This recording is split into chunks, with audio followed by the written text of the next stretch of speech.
Hey sports fans, Coach Nick here, and welcome to bBULLbreakdown. We have two games to show you. Unfortunately, we had DVR issues and I couldn't get the Golden State Warriors game. However, I want to go through the Clippers and the Portland Trailblazers games. Pretty good stuff. The Clippers are not a good team, no matter what you think, and they're also shorthanded without Eric Gordon. So that's a nice recipe for a Bulls team on the road for a few games in a row. Dang took advantage of a very weak Clipper team defense by getting to the basket at will. He slashed whenever he wanted to and could finish when he got fouled at the rim. He's a very tough cover because he can finish with both left or right hand. Here he switches in midair. And his three-point shot is really improved. He's particularly deadly from the corner. In a curious choice by Thibodeau, he'll have Kurt Thomas guarding Blake Griffin. And while Griffin misses these two shots, it's pretty clear that he'll be able to get to the basket as often as he likes. And after this play, if I were Tom Thibodeau, I would get out of it pretty quickly because it's clear that Thomas cannot move laterally fast enough to stop him. Nor can he jump high enough to bother his turnaround little hook shot on the baseline.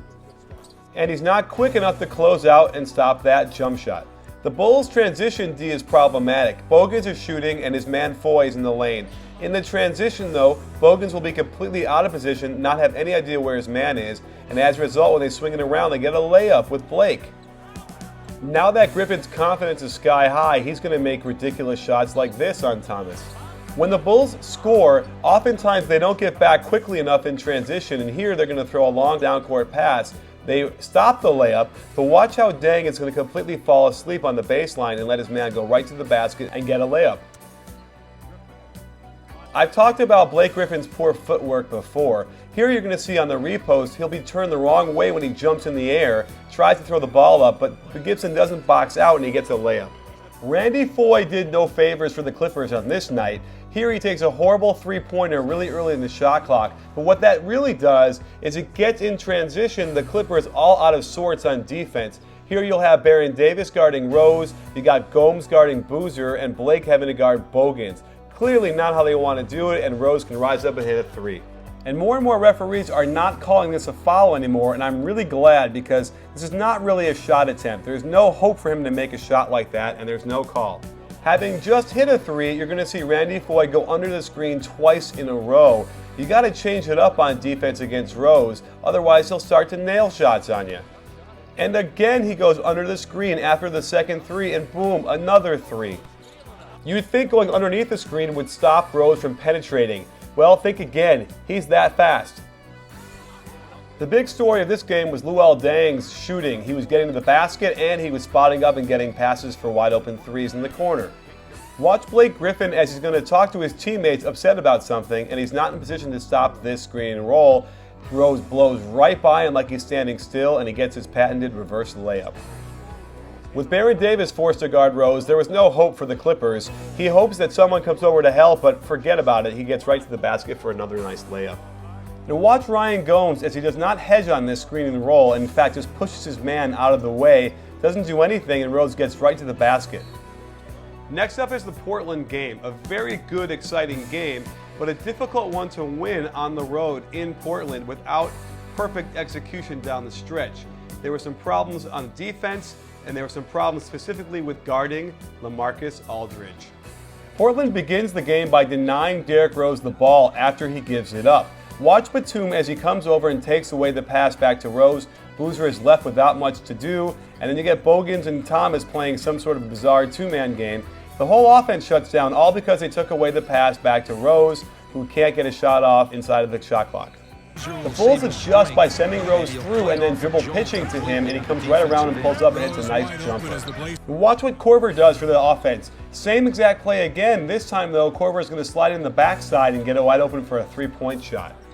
And again the same play, but this time you'll see Rose set a back screen, and before he comes around the screen for the dribble pitch, he's going to cut backdoor, get the pass, and hit one of those patented tough floaters across the lane. The Bulls didn't dare put Carlos Boozer on LaMarcus Aldridge. Here they put Thomas on him, and he knocks the ball away with a nice steal. Good things don't last as Thomas tries to close out, leaves his feet, and LA gets a layup. One thing became clear about defending LaMarcus Aldridge. When his back was to the basket and trying to attempt a normal move, he was much less successful than when he faced up or shot a jumper. Kurt Thomas just isn't mobile enough to guard him out there. And when LA faced up to begin with and then did a quick move, Thomas again couldn't stop him.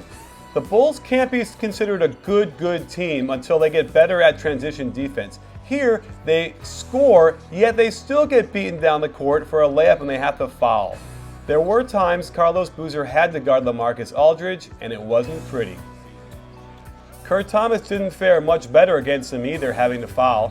One way Boozer balances this out is by scoring. Here he takes LaMarcus Aldridge to the basket and tries to get a foul, but at least hits the shot.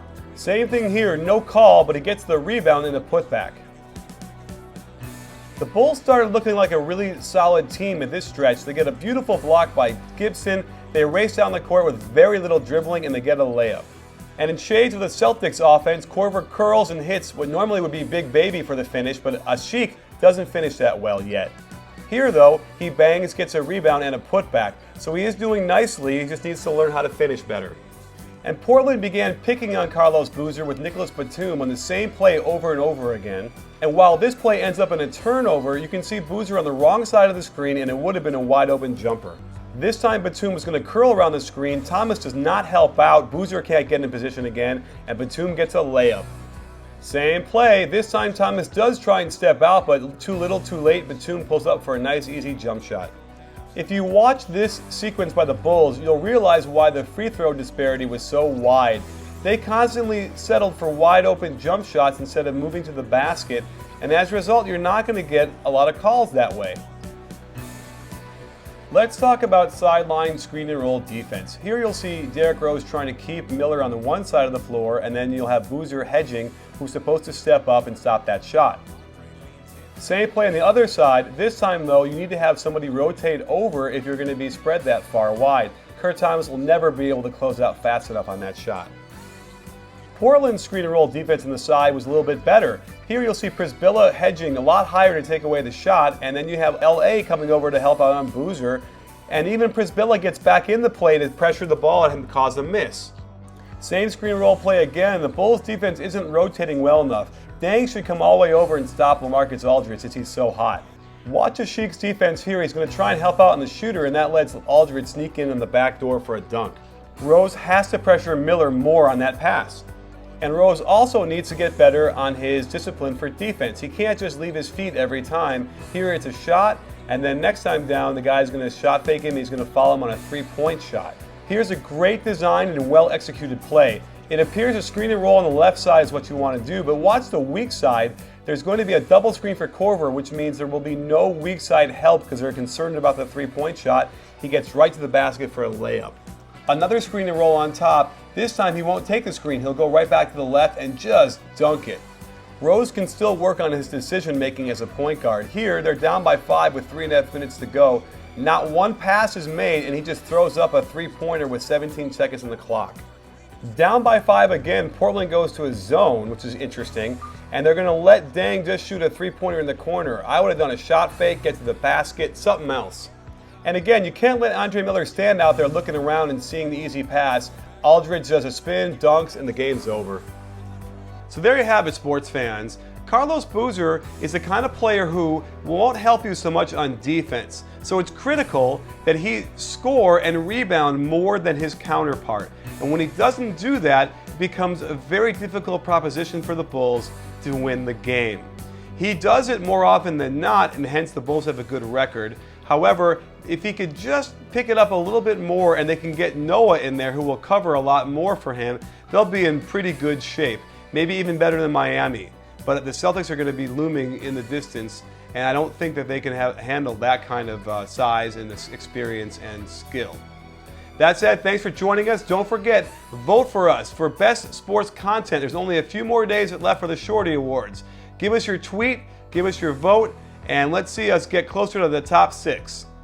Don't forget, at bBULLbreakdown and bBULLbreakdown, it's not a channel, it's a conversation.